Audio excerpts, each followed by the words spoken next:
حضرت be be Maimuna نے یہی سوال کیا کہ جس کی طاقت نہ ہو میرے آقا وہ کیا کرے، بیت المقدس نہیں جا سکتا.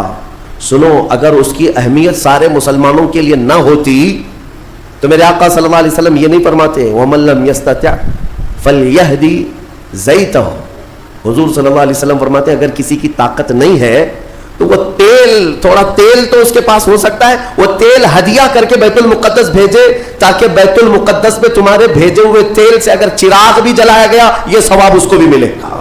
اور آج کا یہ جمعہ ہمارے لیے بہت اہمیت کا حامل ہے کہ ہماری بخشش کا اللہ تبارک و تعالیٰ کی بارگاہ میں ایک سنہرا موقع ملا ہوا ہے. ہم سب کو آج جمعہ کے غروب سے پہلے توبہ کرنی چاہیے اور گڑ گڑا کر اپنی مغفرت کا سوال کرنا چاہیے. لیکن ساتھ ہی میرے عزیزو، حالات کے تناظر میں اس آخری جمعہ کو عالمی طور پر یوم بیت المقدس کے نام سے منایا جاتا ہے. ہر سال رمضان کا جو آخری جمعہ ہوتا ہے وہ یوم قدس ہوتا ہے، یوم القدس. بیت المقدس کی بازیابی کی یاد میں اور اس کی عیسائی میں آج کا دن پوری دنیا کے مومنین مناتے ہیں. فادرز ڈے ہے، مدرز ڈے ہے، یعنی چلڈرنز ڈے ہے، پتہ نہیں کون کون سے ڈے ہے. لیکن بیت المقدس کا جو دن ہے وہ رمضان المبارک کے آخری جمعہ کو. میرے عزیزو، آج مجھے بیت المقدس کے سلسلے میں آپ کو کچھ بیداری لانے کی ضرورت ہے. آپ یہ اگر سمجھتے ہو کہ ان سے ہمارا کیا تعلق ہے، وہ فلسطین کی بستی میں ہے، ہم یہاں ہندوستان میں ہیں. پوری دنیا کے مسلمانوں کا تعلق بیت المقدس سے ہے حدیث رسول کے مطابق. اور آپ کو وہاں کے حالات یوں سمجھ لیں کہ ایسی ہے کہ وہاں بخار چڑھے گا تو پوری کائنات کے مومنین میں بخار آنا ہے. وہاں کے حالات جو بھی تبدیل ہوں گے اس کا اثر پوری دنیا کے مومنین پر ہونا ہے. ہمارا رشتہ وہاں سے مضبوطی کے ساتھ جڑا ہے. وہ انبیاء کی سرزمین ہے. حضور پاک صلی اللہ تعالی علیہ وسلم کی کئی حدیثیں فلسطین اور بیت المقدس کو لے کر کے جو قیامت کے قریب ہونے والی ہیں وہ بشارتیں بھی ہیں. میں تھوڑی سی تاریخ آپ کے سامنے رکھوں میرے عزیزو. آج وہ بیت المقدس جو مومنین کا قبلہ اول رہا، 17 مہینے تک میرے آقا صلی اللہ علیہ وسلم خود بیت المقدس کی طرف منہ کر کے نماز پڑھتے رہے. پھر مدینہ طیبہ میں بیت المقدس کی بجائے قبلہ تحویل ہو گیا خانہ کعبہ کی طرف. اس بیت المقدس میں روایات کے مطابق 30,000 کے قریب انبیاء اکرام علیہ السلام آرام فرما ہے. 30,000 کے قریب انبیاء اکرام وہاں پر دفن ہیں. اور قرآن جس کے بارے میں کہتا ہے الذی بارکنا حولہ، سبحان الذی اسری بعبدہ لیلا من المسجد الحرام الی المسجد الاقصی الذی بارکنا حولہ. پاک ہے وہ ذات جس نے اپنے بندے خاص کو، اپنے نبی کو سفر کرایا معراج کا، مسجد حرم سے مسجد اقصی تک. مسجد اقصی کا ذکر آیا ہے 15ویں پارے کے شروع میں. اور مسجد اقصی تک سفر کرایا. کون سی مسجد؟ اللہ فرماتا الذی بارکنا حولہ، جس کے ارد گرد ہم نے برکتیں رکھی ہیں. جس کے ارد گرد برکتیں رکھی ہیں. آپ یہ سوچ رہے ہیں کہ بیت المقدس کو جاننا کیوں ضروری ہے؟ یہی سوال حضور پاک صلی اللہ تعالی علیہ وسلم کی زوجہ مطہرہ، ہم مومنوں کی ماں سیدہ میمونہ رضی اللہ تعالی عنہا نے عرض کیا تھا افتنا یا نبی اللہ عن بیت المقدس.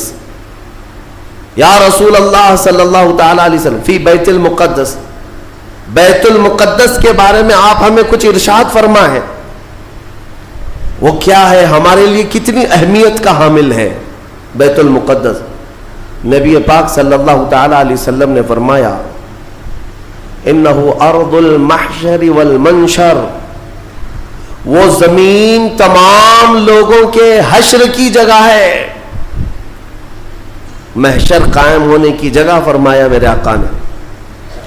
سب کے جمع ہونے کا سب سے آخری جس زمین پر سارے لوگ جمع کیے جائیں گے وہ بیت المقدس کی زمین ہوگی. حضرت میمونہ نے پوچھا یا رسول اللہ صلی اللہ تعالی علیہ وسلم اس کے متعلق کوئی فضیلت؟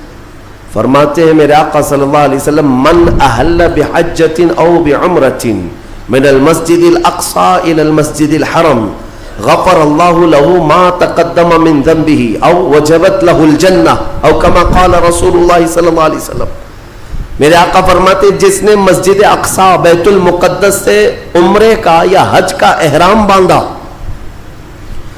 اور مسجد اقصی سے مسجد حرم تک آیا، عمرہ کیا یا حج کیا، جو کچھ بھی پچھلے زندگی میں کیا تھا اللہ سب معاف فرمائے گا. اور روایت میں یہ بھی وجبت لہ الجنہ، اس کے لیے جنت واجب ہو جائے گی. اس سفر کے بارے میں اب سنو، سب کی استطاعت تو نہیں ہے. حضرت بی بی میمونہ نے یہی سوال کیا کہ جس کی طاقت نہ ہو میرے آقا وہ کیا کرے، بیت المقدس نہیں جا سکتا. سنو، اگر اس کی اہمیت سارے مسلمانوں کے لیے نہ ہوتی تو میرے آقا صلی اللہ علیہ وسلم یہ نہیں فرماتے وَمَن لَّمْ يَسْتَطِعْ فَلْيَهْدِ زَيْتَهُ.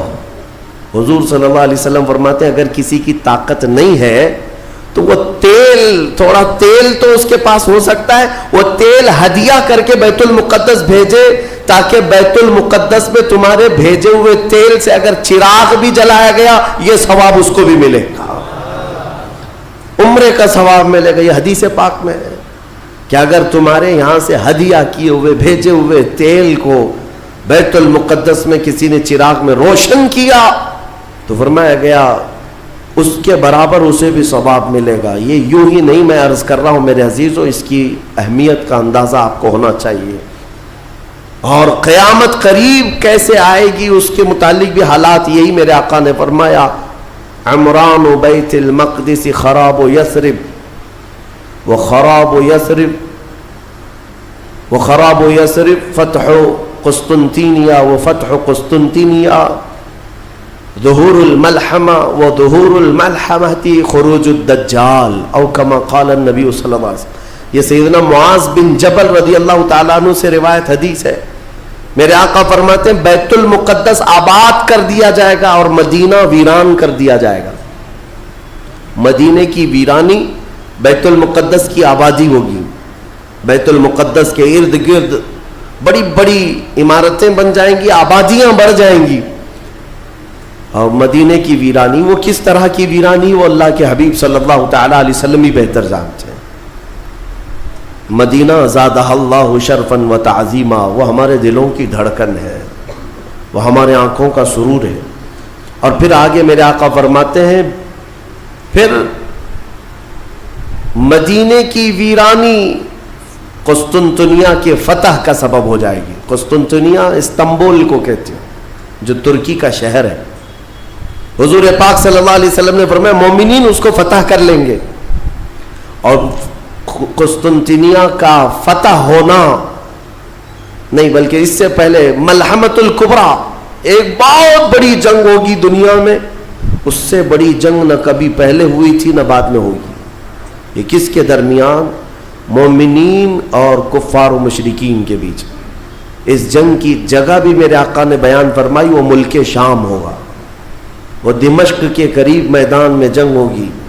تمہارے خلاف لڑنے والے 80 جھنڈوں کے نیچے آئیں گے اور ہر جھنڈے کے نیچے 12,000 کی فوج ہوگی، یعنی تقریباً 9,60,000 کی فوج صرف مومنین سے لڑنے کے لیے حاضر ہوگی ایک میدان.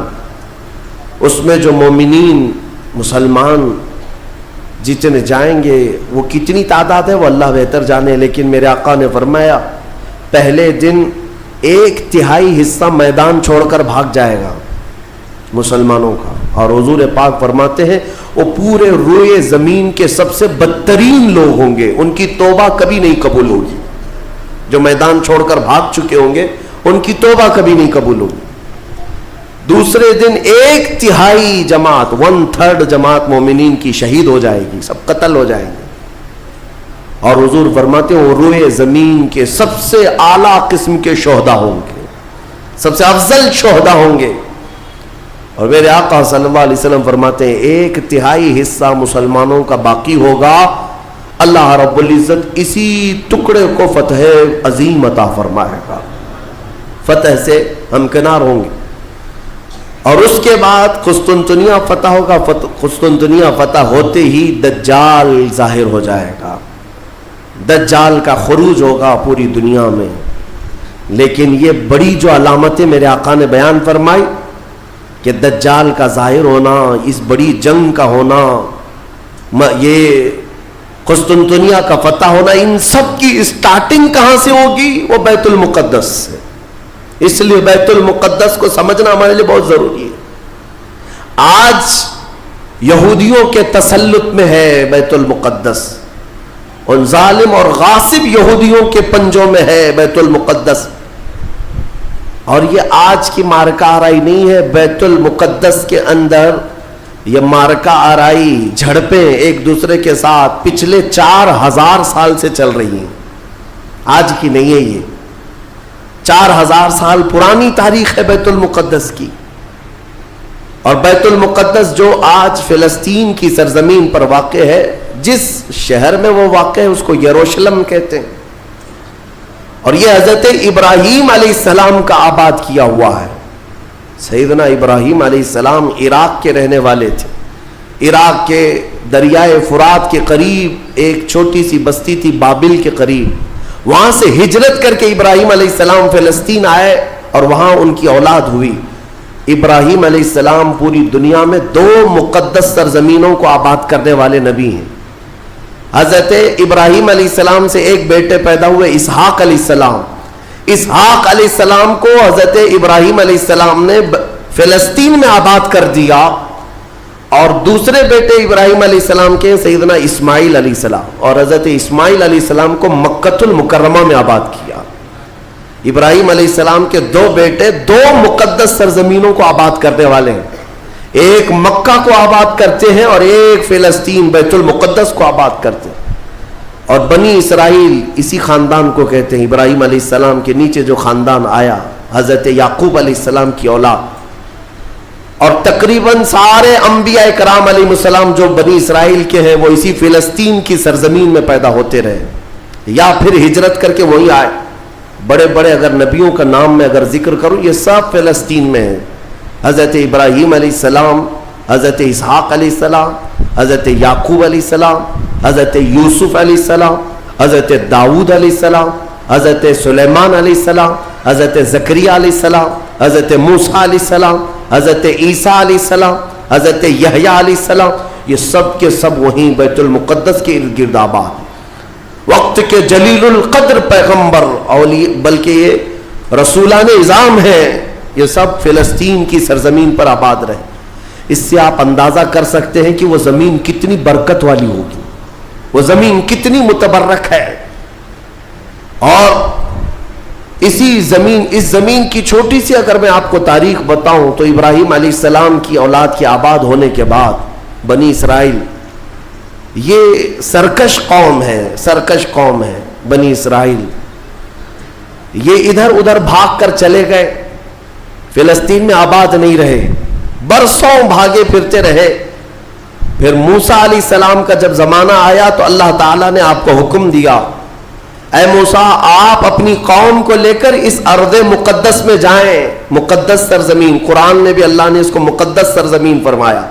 یا قوم ادخلوا الارض المقدسہ. موسیٰ علیہ السلام نے کہا ہے میری قوم چلو مقدس زمین پر جاتے ہیں, اور پیٹ پھیر کر بھاگنا مت ورنہ خسارے میں آؤ گے, نقصان میں آؤ گے. جو اس مقدس سرزمین سے پیٹ پھیر کر بھاگے گا وہ بڑے گھاٹے میں رہے گا. قرآن کا فرمان ہے. ان کی قوم جو ہے موسیٰ علیہ السلام کی, اس نے جواب کیا دیا جانتے ہیں؟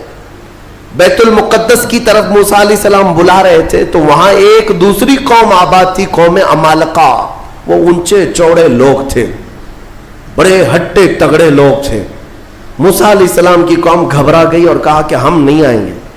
قالوا انا لن ندخلها ابدا ما داموا فيها. جب تک یہ قوم اس زمین پر ہے ہم نہیں آئیں گے. ہم نہیں آئیں گے. موسیٰ علیہ السلام بلانے لگے, چلو ان سے لڑائی کریں گے, اللہ تعالیٰ فتح عطا کرے گا. تو انہوں نے کہا اذهب انت وربك فقاتلا انا هاهنا قاعدون. موسیٰ آپ اور آپ کا خدا جا کر اس قوم سے لڑے, ہم بیٹھ کر دیکھیں گے لڑائی کیسی ہوتی. ان کی قوم کا جواب یہ تھا. تو موسیٰ علیہ السلام نے اللہ رب العزت کی بارگاہ میں اپنا عذر پیش کیا, تو رب تعالیٰ نے فرمایا, اللہ تعالیٰ نے اب سزا کے طور پر اس قوم کے اوپر فرماتا ہے فَإِنَّهَا مُحَرَّمَةٌ عَلَيْهِمْ 40 سَنَةً يَتِيهُونَ فِي الْأَرْضِ. اب 40 سال تک ان میں کا کوئی بندہ اس مقدس سرزمین پر داخل نہیں ہو سکے گا. اللہ نے حکم فرمایا 40 سال ان پر یہ زمین حرام کر دی گئی, وہی بنی اسرائیل پر, اندر آ نہیں سکو گے اس بیت المقدس پر. اور اس کے بعد رب تعالیٰ نے فرمایا یہ بھٹکتے رہیں گے 40 سال. یتیہون فی الارض, میدان تیہ, یہ صحرائے سینا آج بھی مصر کے وادیوں میں ہے. ہم گئے دیکھیں, پہاڑیوں کا ایک سلسلہ ہے, 100 کلومیٹر دور تک چین ہے پہاڑیوں کی, پہچان نہیں پائیں گے. اگر کسی ایک پہاڑی کے بیچ میں چھوڑ دیا جائے تو زندگی پر بھٹکتا رہے. تو اس بنی اسرائیل کو ان پہاڑیوں کے بیچ میں چھوڑ دیا گیا, ان کو راستہ نہیں ملتا تھا. کب تک؟ 40 سال تک راستہ نہیں ملا, بھٹکتے رہے بھٹکتے رہے. وہ ان پہاڑیوں سے باہر آ ہی نہیں پاتے. ایک پہاڑ کراس کرتے سامنے سیم دوسرا پہاڑ نظر آتا, اس کو کراس کرتے تیسرا بھی سیم ویسا ہی نظر آتا. 40 سال گزر گئے بھٹکتے ہوئے. پھر موسیٰ علیہ السلام کی بھی وفات ہو گئی, ہارون علیہ السلام کی بھی وفات ہو گئی. اب یہ جتنے نافرمان تھے یہ مر گئے. ان کی جو نئی نسل آئی, چھوٹے جو بچے تھے, اب وہ جوان ہوئے تو ان کی سوچ مثبت تھی, فکر اچھی تھی. اس وقت اس بنی اسرائیل کے نبی یوشع بن نون تھے, حضرت موسیٰ علیہ السلام کے خادم بھی رہے, یہ اللہ کے نبی تھے. انہوں نے اپنی قوم کو اکٹھا کیا اور سب کے دلوں میں پھر بات ڈالی, آج سے 40 سال پہلے تمہارے باپ داداؤں پر بیت المقدس کی سرزمین حرام کر دی گئی تھی, اب چلو. تو انہوں نے کہا قوم عمالقہ اب بھی ہے, وہاں پر لڑائی ہوگی. انہوں نے کہا چلو میں تمہارے ساتھ ہوں. جب وہ نکلے بیت المقدس کے راستے پر, وہی ہٹے کٹے لوگوں سے ان کا مقابلہ ہوا, قوم عمالقہ سے. صرف دوپہر سے عصر کے درمیان وہ پوری قوم شکست کھا کر بھاگ گئی اور اللہ نے بیت المقدس بنی اسرائیل کو عطا فرمایا. اللہ کے حکم پر اگر چل کر کے دیکھا ہوتا, یہیں بیٹھ کر کہہ رہے وہ بڑے تگڑے لوگ ہیں, اونچے لوگ ہیں, یہ بنی اسرائیل کی عادت ہے. پھر اللہ رب العزت نے انہیں وہاں پر قرار دیا بیت المقدس. یہ یہودی کہلا ہے, یہودی ایمان والے یہودی تھے جو بیت المقدس میں آباد تھے, برسوں تک رہے. اس کے بعد پھر حضرت عیسیٰ علیہ السلام کا ظہور ہوا, آپ کی ولادت ہوئی. عیسیٰ علیہ السلام کے ساتھ ان یہودیوں نے بڑی بدتمیزیاں کی ہیں, ان کے قتل کا بھی منصوبہ بنایا, ان کی ماں پر الزام لگائے. یہودی بڑی بدماش قوم, اور انہوں نے تقریباً 10,000 نبیوں کو قتل کیا ہے. اللہ کے نبیوں کو قتل کرتے تھے. اب اللہ رب العزت نے قرآن میں جن کے بارے میں فرمایا غضب اللہ علیہم, اللہ کا ان پر غضب ہے, اللہ کا ان پر غضب ہے, آج بھی غضب ہے, غضب ہے. تھوڑے دن ان کے ازدہار کے آتے ہیں, ترقی کے آتے ہیں, تو دنیا کو ایسا لگتا ہے پوری دنیا کے بادشاہ یہی ہیں. پھر رب تبارک و تعالیٰ انہیں اوندھے منہ پھر گراتا ہے. ذلت ان کا ساتھ قیامت تک نہیں چھوڑے گی, قیامت تک نہیں. انہوں نے انبیاء کا قتل کیا اور بیت المقدس میں آباد رہے. تو پھر ایک بادشاہ ایسا آیا عراق کا, بخت نصر نام تھا, وہ آ کر کے بیت المقدس پر ایسا حملہ کیا, ایسا حملہ کیا کہ اس نے ہزاروں یہودیوں کو قتل کیا اور بیت المقدس کی عمارتیں توڑ پھوڑ کر رکھ دی. جو حضرت سلیمان علیہ السلام کے زمانے میں عمارت بنی تھی بیت المقدس کی. ہاں یہ بھی میں بتا دوں اس کی تاریخ کیا ہے. حضرت سلیمان علیہ السلام بادشاہ تھے, اللہ تعالیٰ نے حکم دیا کہ تم تعمیر کرو. تو بیت المقدس جب تعمیر کرنے لگے تو کس کی مدد سے؟ جنات کی مدد سے آپ تعمیر کر رہے تھے. سارے جنات کو کام پر لگا دیا تھا اور سارے جن صبح شام دوپہر کام پر لگے تھے اور مسجد بنا رہے تھے بیت المقدس. اور اتفاق ایسا کہ حضرت سلیمان علیہ السلام سے وہ خوب خوف کھایا کرتے تھے. جب تک آپ کھڑے رہتے کام کرتے, اگر سلیمان علیہ السلام چلے جاتے تو سب بھاگ جاتے تھے, کام چھوڑ کر بھاگ جاتے تھے. تو سلیمان علیہ السلام اپنا عصا لے کر کے کھڑے رہے اور کام کرانے لگے. اب اتفاق ایسا ہوا کہ سلیمان علیہ السلام دن میں بھی نہیں جا رہے, رات میں بھی نہیں جا رہے, کھڑے ہی کھڑے ہیں اور دن رات ان کا کام چالو ہے. لیکن ہوا یہ تھا کہ سلیمان علیہ السلام کی وفات ہو چکی تھی. کھڑے کھڑے آپ کا انتقال ہوا ہے حضرت سلیمان علیہ السلام کا, اور اپنے عصا کے سہارے کھڑے رہ گئے. انتقال کے بعد بھی یہ صرف اور صرف نبوت کی شان ہے, یہ صرف نبیوں کی شان ہے. قرآن میں ہے, اللہ تعالیٰ نے فرمایا فلما تبینت الجن, جنات کو کب معلوم ہوا پتا ہے؟ دیمک نے حضرت سلیمان علیہ السلام کی لکڑی کو کھا لیا. یہ جو عصا تھا دیمک کھا گئی. دیمک کھانے کی وجہ سے لکڑی ٹوٹی. تو لکڑی ٹوٹنے کے بعد حضرت سلیمان علیہ السلام زمین پر آ گرے. تب جنات کو پتا چلا ان کا تو کب کے انتقال ہو چکا ہے, اور اس وقت تک بیت المقدس کی تعمیر ہو چکی تھی. جس کو روایات میں ہیکل سلیمانی بھی کہا گیا ہے. بیت المقدس, ہیکل سلیمانی, یہ الگ الگ ووادت جو معاملات ہیں, میں اس کو پھر کبھی عرض کرتا ہوں. یہ تعمیر مکمل ہوئی اور وہی یہودیوں کے لیے مقدس جگہ, اور بخت نصر نے جس کو توڑا وہی ہیکل سلیمانی تھا. اور اس کے نیچے بہت ساری ان کی مقدس کتابیں جس سے جادو کرتے تھے وہ سب دفن کر دی گئیں. سلیمان علیہ السلام کی کرسی وہ بھی دفن کر دی گئی. آج بھی یہ یہودی جو کھدائی کر رہے ہیں اسی کرسی کو تلاش کرنے کے لیے, اپنی باقیات وہ جادو کی کتابیں تلاش کرنے کے لیے آج بھی یہ کھدائی کر رہے ہیں بیت المقدس کے ارد گرد. اور یہ جو تھرڈ ٹیمپل کہتے ہیں, تیسرا مندر تعمیر ہونا ہے, وہ تھرڈ ٹیمپل کا مطلب یہی ہیکل سلیمانی کو انہیں بنانا ہے, بیت المقدس کو ہدم کر کے, منہدم کر کے.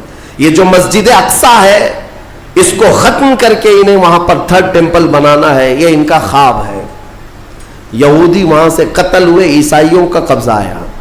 عیسائی تقریباً 300 سال تک آباد رہے. پھر ایک بادشاہ آیا, ایران کا بادشاہ تھا خسرو, اس نے بدلہ لیا اور اس کے بعد یہودیوں کو پھر سے آباد کیا.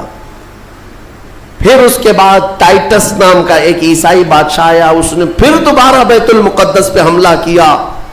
اس نے قریب 1 لاکھ کے قریب یہودیوں کو پھر قتل کیا. یہ قتل کون کر رہا ہے؟ عیسائی یہودی, اور دہشت گرد کوئی اور ہے. ہاں, پہلے زمانے کے دہشت گرد ہیں یہ, پرانے دہشت گرد. ایک ساتھ جینوسائڈ کرنا, جو نسل کشی کرنا, یہ یا تو عیسائیوں کا کام ہے یا یہودیوں کا کام ہے. ان کو قبضہ ملتا تھا تو ان کو مارتے, ان کو قبضہ ملتا تو ان کو مارتے. ٹائٹس نے پورا تباہ کر دیا. پھر بیت المقدس میں اس نے غلاظت ڈال دی, کچرے ڈال دیے. بہت کچھ برباد کرنے کے بعد یہودی وہاں سے نکل گئے. پھر میرے عزیزوں, وہ عیسائیوں کا تسلط ویسا ہی برقرار رہا. کب تک؟ جب تک سیدنا عمر ابن خطاب کا زمانہ آ گیا. اسلام کا یہ فتوحات کا سلسلہ تھا. میرے آقا کے غلام جس طرف جا رہے تھے زمینیں ان کے قدموں میں آ رہی تھی. یہ وہ دور تھا. تو حضرت عمر نے بھیجا کہ اب فلسطین کی طرف بھی ہمارے مجاہدین جائیں گے. اور وہاں عیسائی تھے, پوری دنیا کی خبر تو رکھتے تھے کہ کیا کیا ہو رہا ہے. رسول پاک صلی اللہ علیہ وسلم کے غلاموں سے لڑنے کی طاقت سب کے پاس نہیں.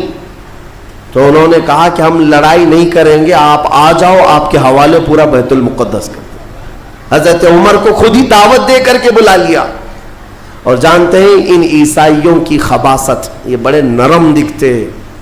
اس وقت قبۃ الصخرہ, جس کو آپ ڈوم آف راک کہتے ہیں, یہ یلو کلر کا جو گنبد نظر آتا ہے, یہودی اس کو بڑا مقدس سمجھتے ہیں, بڑا مقدس. اس پر عیسائیوں نے پورے لوگوں کی غلاظتیں, کچرے ڈال کر کے رکھے تھے. اس زمانے میں کوئی دوسرا گنبد تھا وہاں پر, یہ تو پھر اموی خلیفہ کے زمانے میں یلو کلر کا پھر سے بنایا گیا، لیکن اس زمانے میں کچرا ڈال کر کے رکھتے تھے عیسائی یہودیوں کو جلانے کے لیے، یہودیوں کی وہ مقدس جگہ ہے۔ پھر حضرت عمر فاروق رضی اللہ تعالیٰ جب تشریف لائے تو جانتے ہیں کہ شان سے آئے تھے سیدنا عمر فاروق، مدینہ طیبہ سے نکل کر کے اپنے ایک تنہا غلام کے ساتھ بیت المقدس گئے، کوئی فوج لے کر نہیں گئے، اور وہ بھی ایسے کہ غلام کے ساتھ باری لگا لیا ہے، 1 میل میں گھوڑے پر بیٹھوں گا، 1 میل تو گھوڑے پہ بیٹھے گا، سفر میں 1 میل حضرت عمر بیٹھتے تھے گھوڑے پر، غلام رسی پکڑ کر چلتا تھا، 1 میل غلام بیٹھتا تھا، عمر فاروق رسی پکڑ کر چلتے تھے۔ دنیا کا اقتدار میرے آقا کے غلاموں نے یوں نہیں حاصل کیا، انہوں نے خود ہی کو فنا کر دیا تھا میرے آقا کی محبت میں۔ اور اتفاق ایسے کہ فلسطین جب پہنچے تو باری غلام کے بیٹھنے کی تھی، حضرت عمر رسی پکڑ کر کے بیت المقدس میں آ رہے ہیں، تو لوگ جو نئے لوگ تھے، عیسائی تھے، وہ سب جھپٹ پڑے امیر المومنین مسلمانوں کے، جن سے کیسو کسرا بھی کانپتے ہیں، گھوڑے پر تشریف لا رہے ہیں، تو سب ان کے استقبال کے لیے تھے۔ جو غلام تھا حضرت ابو عبیدہ بن جراح جو صحابی تھے، انہوں نے چیخ کر کے کہا، لوگوں گھوڑے پر بیٹھا ہوا امیر المومنین نہیں، رسی پکڑا ہوا امیر المومنین۔ اس شان سے وہ آئے اور اپنے ہاتھوں سے اس گنبد کے اوپر موجود پوری غلاظت کو حضرت عمر نے صاف کیا تھا۔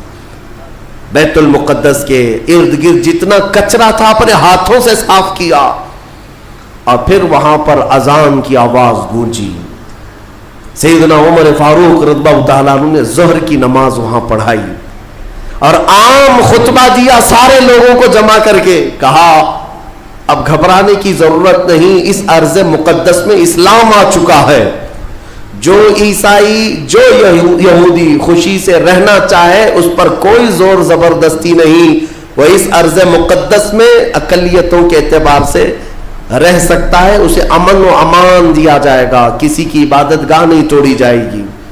میرے عزیزو، یہ اسلام کا احسان ہے۔ آج بھی جا کر کے دیکھیں فلسطین میں حضرت عمر کی سلطنت یعنی خلافت آنے کے باوجود بھی سب سے پرانا جو چرچ ہے عیسائیوں کا، وہ آج بھی فلسطین میں باقی ہے، بیت المقدس کے قریب۔ حضرت عمر نے منع کیا کہ ان کی عبادت گاہ کو ہاتھ نہیں لگایا جائے گا، توڑا نہیں جائے گا، سب کو امان دیا گیا ہے، سب کو امان دیا گیا ہے۔ اگر ایسے ہی ہمارا تسلط ہر جگہ ہو اور ہم مندروں کو توڑنے والے ہوتے تو 700 سالوں میں پتہ نہیں کیا کیا صاف کر چکے ہوتے۔ اسلام اس کی تعلیم دیا نہیں، تمہیں آزادی دی ہے کہ جو تمہارے ماتحت ہیں انہیں اپنی عبادت کرنے دے دیا جائے، ذمیوں کو جو اپنے دین میں قائم رہنا چاہتے ہیں انہیں چھوڑ دیا جائے گا، انہیں مارا نہیں جائے گا۔ حضرت عمر فاروق رضی اللہ تعالیٰ عنہ کے زمانے سے لے کر بیت المقدس مکمل اسلام کے دائرے میں رہا، یہ تقریباً 200 سال تک چلا، تقریباً 200 سال تک۔ پھر خلفاء جو آئے، فاطمی خلفاء، عباسی خلفاء، سلجوقی خلفاء، جو خلیفے تھے آپس میں ہی لڑ مر رہے تھے، دولت کے لیے، پیسے کے لیے، علاقے کے لیے، ان کی آپسی لڑائیوں کی وجہ سے دوبارہ کمزوری آئی مسلمانوں کے درمیان، اور پھر سے صلیبی طاقتیں عیسائیوں کا پھر سے غلبہ ہو گیا، پھر سے بیت المقدس کو انہوں نے ہڑپ لیا۔ پھر 100 سال تک بیت المقدس پر ان کا راج چلتا رہا، 100 سال تک۔ پھر انہوں نے یہودیوں کو مارا، اور بیت المقدس میں جتنے مسلمان تھے سب کو عیسائیوں نے قتل کیا تھا۔ مسلمانوں کے خون کو فلسطین میں ایسا بہایا گیا تھا کہ لوگ چلتے تھے تو ہر ایک کا پیر خون سے بھیگ جاتا تھا، سڑکوں پر خون بہتا تھا انسانوں کا۔ عیسائیوں نے یہ قتل عام کیا تھا۔ 200 سال حضرت عمر فاروق رضی اللہ تعالیٰ عنہ کے فتح کے بعد، پھر 100 سال ظلم، جبر، استبداد کے بعد، پھر وہ وقت آیا کہ جب مولا تعالیٰ نے صلاح الدین ایوبی کو پیدا فرمایا، اور صلاح الدین جیسا جرنیل ہم نے تاریخ میں دیکھا نہیں۔ وہ عاشق رسول تھا، فنا فی الرسول تھا، زندگی سب وقف کر دیا تھا بیت المقدس کے نام پر۔ تقریباً 18 سال تک جنگلوں، بیابانوں، ویرانوں میں بھٹکتے رہے اپنی فوج کو لے کر, کتنوں سے مقابلہ کیا, اپنوں سے بھی غیروں سے بھی, کیونکہ جماعت کے غدار منافقین سے آپ کا بڑا مقابلہ ہوا ہے. سب سے زیادہ تکلیفیں حضرت صلاح الدین ایوبی کو یہ وہ ٹکڑے ٹکڑے جو بادشاہ ہوا کرتے تھے اور خلیفے بنے ہوئے تھے ان سے تھا, کیونکہ وہ عیاش تھے, اپنے حرم کو دنیا سے آباد کیے ہوئے تھے. صلاح الدین کو قتل کرنے کے منصوبے تک بنے, 4 بار جانی حملے ہوئے, پھر بھی اللہ جسے بچانا چاہے. صلاح الدین کا وہ دن بھی آ گیا جب 12,000 کی فوج لے کر 4 لاکھ صلیبیوں سے تنہا لڑ رہا تھا. کوئی مقابلہ ہو سکتا ہے؟ سوچو ذرا تاریخ میں. یہ میں اپنی لکھی ہوئی بات نہیں کر رہا ہوں, ایک انگریز تاریخ دان ہے, اس نے خود کتاب میں لکھا ہے کہ تاریخ کا ایک عجوبہ ہم نے دیکھا ہے کہ 4 لاکھ صلیبی عیسائی ایک جگہ تھے, پورا روم یورپ سب مڑایا ہے, اور مقابل میں صرف اور صرف ایک سپہ سالار صلاح الدین 12,000 کا فوج لے کر آیا. 12,000. وجہ یہ ہے میرے عزیزوں, 4 لاکھ وہ لائے ہوں گے کھانے پینے والے, لوٹنے کھسوٹنے والے, لیکن صلاح الدین کے ساتھ جو 12,000 تھے وہ جان کا ہدیہ گنبد خضرا میں پیش کرنے والے تھے. ان عاشقوں کی جماعت تھی, اور اللہ تعالیٰ نے صلاح الدین ایوبی کو فتح عطا فرمائی, پھر سے پرچم اسلام لہرایا. میرے عزیزوں, یہ تاریخ تھی 6 صدی ہجری کی, اب یہ 15ویں صدی آ گئی ہے. 6 صدی ہجری سے لے کر بیت المقدس اذانوں سے گونجتا رہا, نمازوں سے آباد رہا, مومنین کا وہاں پر جمع غفیر رہا, لاکھوں کی تعداد میں لوگوں کا آنا جانا چلتا رہا, بلکہ بڑے بڑے جید علماء صالحین وہاں پر آباد ہوئے. امام غزالی رحمۃ اللہ تعالیٰ علیہ کر کے کتنے لوگوں کو اللہ نے ولایت ہے کہ بیت المقدس 800 سال کے قریب ہو گئے صلاح الدین ایوبی کو واپس لائے ہوئے, لیکن پچھلے 100 سال سے پوری دنیا کے یہودیوں کے اندر ایک یہ فکر پیدا ہوئی کہ ہماری ایک ریاست ہونی چاہیے, ہمارا ایک ملک ہونا چاہیے. یہ مارے مارے پوری دنیا میں پھر رہے تھے. ہٹلر نے ان کو مارا تو امریکہ میں چلے گئے, امریکہ میں مارے گئے تو برطانیہ میں گئے, برطانیہ سے فرانس میں گئے, جگہ جگہ یہ تھوڑے تھوڑے تھوڑے آباد ہوتے رہے. اور اس کے بعد پھر ان کے اندر ایک تحریک پیدا ہوئی 18ویں صدی عیسوی میں کہ تمہاری اپنی ایک ریاست ہونی چاہیے. تو ان کی اپنی ریاست, اتنا اپنا ملک چاہیے کہاں, وہی مقدس زمین جو تمہارے باپ داداؤں کی, کیونکہ یہودی یعقوب علیہ السلام کی اولاد میں اپنے آپ کو کہتے ہیں. تو اس سرزمین پر جانے کے لیے کوششیں کرتے رہے, لیکن فلسطین اس زمانے میں خلافت عثمانیہ کا حصہ تھی جو ترکی کے بادشاہ تھے. ترکی کے اندر میں فلسطین آتا تھا, تو وہاں پر ان کی مجال نہیں تھی. لیکن ہوا یہ کہ 1914 سے 1918 کے بیچ میں فرسٹ ورلڈ وار ہوئی, دنیا کی سب سے بڑی جنگ, پہلی جنگ عظیم, جس میں ترکیوں نے جرمنی کا ساتھ دیا اور ہار گئے برطانیہ انگلینڈ کے مقابل میں.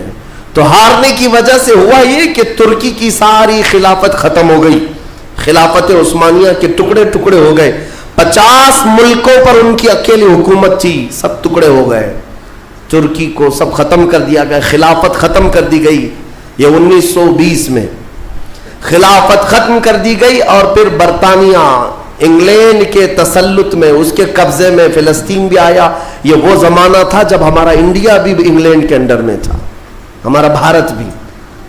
برطانیہ ہر ملک فتح کرتے ہوئے اپنے اندر لیتے جا رہے تھے, یہ انگریزوں کی عادت تھی. تو فلسطین بھی ان کے اندر میں تھا. تو اب ان لوگوں نے یہودیوں کے لیے ایک عام اعلان کیا, ڈکلیریشن آف بالفور کہا جاتا ہے, ایک بالفور اعلامیہ, جس میں اعلان کیا گیا کہ دنیا بھر کے جو بھی یہودی ہیں وہ ہجرت کر کے یہاں آئے, انہیں گھر دیا جائے گا. 1921 سے پھر فلسطین میں ایک چھوٹی سی بستی میں ان کو بسایا گیا. 4000 لوگ پہلے آئے, 4000 لوگ آئے. پھر یہ ہجرت کا سلسلہ چلتا رہا یہاں تک کہ 1947 میں ان کی آبادی 36 لاکھ کے قریب ہو گئی. 30-35 لاکھ سے بڑھ کر کے آگے بڑھ گئے. اور اس کے بعد پھر 1948 میں ان ظالموں نے اقوام متحدہ UN کی مدد سے یہ اعلان کر دیا پوری دنیا میں کہ اب یہ فلسطین نہیں ہے، اس کا آدھا حصہ اسرائیل ہے، یہ ہمارا ملک ہے. بات در حقیقت یہ تھی کہ UN میں اقوام متحدہ میں یہ بل پاس ہوا تھا کہ یہودیوں کو بھی رہنے دیا جائے، مسلمانوں کو بھی. اس فلسطین کے 2 ٹکڑے کیے جائیں گے، ایک مسلمان فلسطین بنائیں گے اور ایک یہودی اسرائیل بنائیں گے. آج بھی یہ اقوام متحدہ UN کا یہ بل آج بھی موجود ہے. اقوام متحدہ سے یہ بل پاس ہوا. یہودی تو مان گئے لیکن پورے عرب کے مسلمان اس کے خلاف تھے کہ عربوں کے بیچوں بیچ ایک یہودی ریاست کیسے قائم ہو سکتی ہے؟ یہ ہمارا مقدس معاملہ ہے، مقدس سرزمین سے ہمارا تعلق ہے. احتجاج کرتے رہے لیکن ان یہودیوں نے مال کے ذریعے، عورتوں کے ذریعے سارے عرب ملکوں کے جو بادشاہ تھے ان تک اپنا تسلط جما لیا. کئی ایسے عرب بادشاہ ہیں جن کی بیویاں یہودی ہیں، ان کے گھروں تک یہ پہنچ گئے اور ان کو ایسا نیوٹرل کر دیا کہ اب وہ فلسطین کے بارے میں بات نہ کریں. ہوا یہ کہ اسرائیل تو بن گیا لیکن آج تک فلسطین نہیں بن سکا. فلسطین کا وجود دنیا نہیں دکھاتی. گوگل میں چیک کرو تو نہیں بتاتا فلسطین کوئی جگہ نہیں. میرے عزیزوں، ہر 10 سال پر یہ زمین کو ہڑپتے آج پورا وہ ارض مقدس جس کو فلسطین کہا جاتا ہے 90% یہودیوں کے قبضے میں آ گیا. اقوام متحدہ سے یہ بھی بل پاس ہوا تھا کہ آدھا کر لیا جائے، اسرائیل ایک ریاست، فلسطین ایک ریاست، لیکن بیت المقدس جو ہے، مسجد اقصی، وہ دونوں کے انڈر میں نہیں رہے گی، یہ اقوام متحدہ کے انڈر میں، یہ خود مختار رہے. کیونکہ یہاں یہودیوں کا بھی تعلق ہے، عیسائیوں کا بھی ہے، مسلمانوں کا ہے، سب کو یہاں آنا جانے کی اجازت رہے گی، کسی کے انڈر میں نہیں رہے گا. یہ پاس ہوا تھا. لیکن آج حالات یہ ہے کہ اس بیت المقدس کی دیواروں پر، دروازوں پر یہ وحشی ظالم اسرائیلی بندوق تانے آج بھی کھڑے ہوئے. یہ جسے اندر جانے دیں وہ جائے گا. پوری دنیا اپنی آنکھوں سے دیکھ رہی ہے ان کی خیانت، ان کی غداری کو، لیکن کوئی ایک جملہ تک نہیں کہتا کہ اسرائیل دہشت گرد ہے. آپ کو میں ایک آنکڑے اگر بتاؤں تو آپ کے رونگٹے کھڑے ہو جائیں. انہوں نے فلسطین کے مسلمانوں میں سے اب تک 2.5 لاکھ صرف بچوں کو قتل کیا ہے ان اسرائیلیوں نے.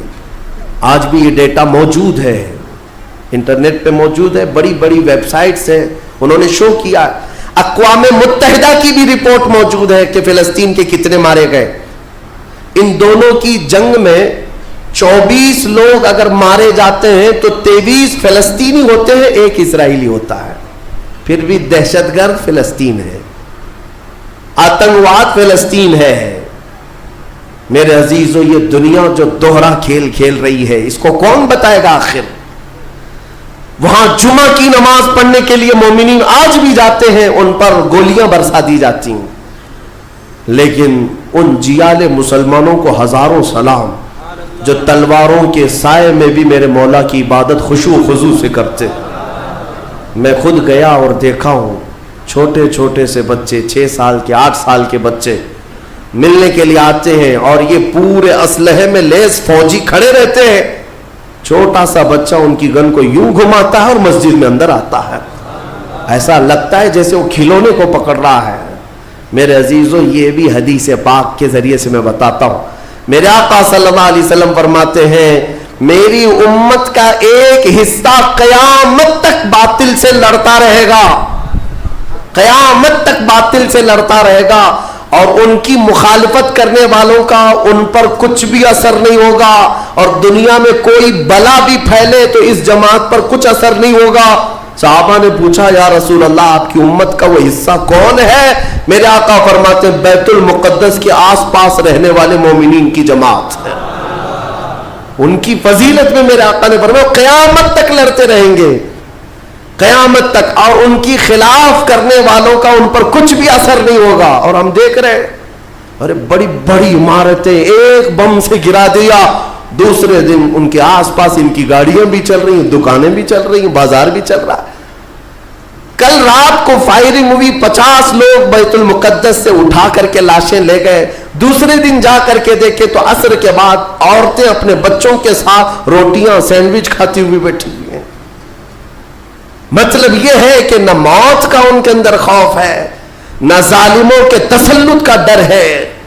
ہاں یہ بھی اللہ تعالیٰ کی طرف سے ہوتا ہے کہ مولا جب کسی کا دل کشادہ کرے تو بڑے بڑے پہاڑوں سے بھی انہیں ڈر نہیں لگتا. اور ایک حدیث میرے آقا صلی اللہ علیہ وسلم نے فرمایا کہ سید البقاع بیت المقدس سید الصخرۃ صخرۃ بیت المقدس. حضور نے فرمایا پوری روئے زمین کا سردار جو حصہ ہے وہ بیت المقدس کا حصہ, سردار حصہ. اور گنبدوں میں اگر سردار گنبد ہے تو بیت المقدس کا گنبد ہے, یہ میرے آقا نے فرمایا. اور حضور فرماتے ہیں تم دیکھنا کہ اخیر زمانے میں سارے لوگ اس زمین کی طرف ہجرت کر جائیں گے. جب ایسی ہجرت کا وقت آ جائے حضور فرماتے ہیں فَلْزَمْهُمْ, تم لازم پکڑ لینا, اس جماعت کے ساتھ چلے جانا, کیونکہ خیر پوری دنیا میں صرف وہی ہوگا اور کہیں نہیں ہوگا. اور آج جو حالات دیکھ رہے ہیں نا, یہودیوں کا تسلط ہے, ان کا قبضہ ہے, میرے عزیزوں چند دنوں کی بات ہے.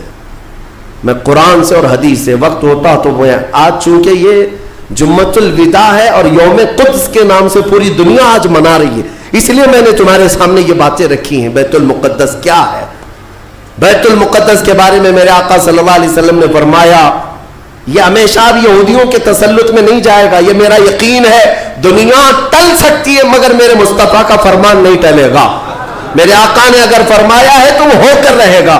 حضور فرماتے ہیں خراسان سے ایک جماعت آئے گی, خراسان سے. خراسان یہ افغانستان اور ایران کا کچھ حصہ ہے جس کو پرانے زمانے میں خراسان کہا جاتا تھا.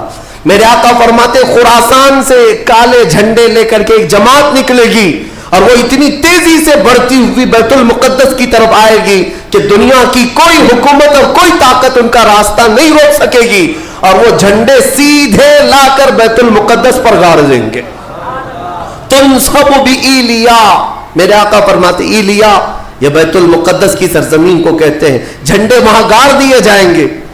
اور حضور اکرم صلی اللہ تعالی علیہ وسلم نے یہ بھی فرمایا جب تم دیکھنا کہ یہ یروشلم بیت المقدس دار الخلافہ بن جائے, دار الخلافہ کا مطلب راجدھانی, حکومت کرنے کی جگہ بن جائے, میرے آقا صلی اللہ علیہ وسلم فرماتے ہیں فقط دنت الزلازل والبلایا والامور. حضور فرماتے ہیں تو پھر دیکھنا بڑے بڑے زلزلے آئیں گے دنیا میں. جب یروشلم کو راجدھانی بنا دیا جائے دار الخلافہ, بڑے بڑے زلزلے آئیں گے دنیا میں, والبلایا اور بہت ساری بلائیں پھیلیں گی پوری دنیا میں. یہ وائرس یہ کنٹینیو آئیں گے, یہ مت سمجھنا کورونا چلا گیا, ہاں یہ سب اب کنٹینیو آنے والی ہیں بلائیں. پوری دنیا میں بلائیں پھیل جائیں گی اور اتنے بڑے بڑے معاملات ہوں گے جن کو تمہارے کانوں نے سنا نہیں ہوگا.